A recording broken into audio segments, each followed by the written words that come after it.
L'homme parla.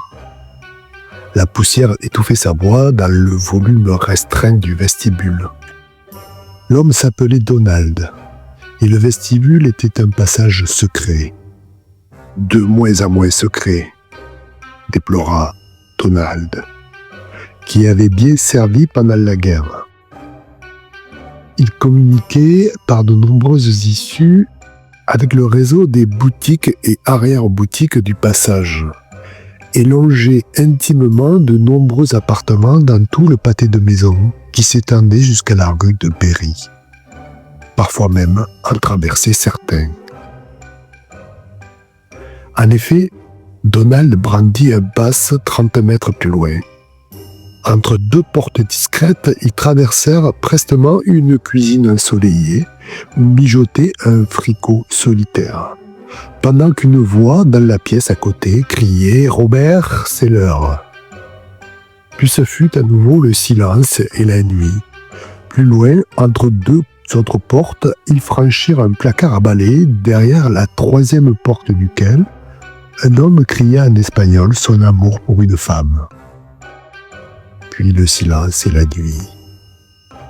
Puis une sorte d'antichambre équipée d'un secrétariat miteux, d'où une vieille sténodactylo assoupie sur un bottin ne voulait pas sortir.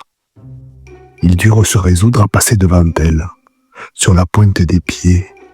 Elle ne montra aucun étonnement. Le silence et la nuit. Une salle de bain désaffectée depuis 30 ans. Un savon plus sec qu'un galet sur le rebord d'une baignoire débordant de toiles d'araignée, des légions de blattes sur le carrelage poudreux. Et suintant éternellement d'un robinet, un filet d'eau froide immobile qui devait constituer pour les parasites une sorte de preuve de l'existence de Dieu. Le silence et la nuit. Un salon bondé par contraste de personnes lubriques et pressées, col défait, verre en main, bretelles glissées, tons sautés, que Donald et George traversèrent sans qu'on les remarquât, même quand ils durent déplacer un divan où s'ébattait un groupe pour libérer la porte ramenant au vestibule. Le silence, la nuit, les archives d'un avoué, une chambre d'enfant très en désordre, la salle d'attente d'une infirmière avec son jeu complet de clients.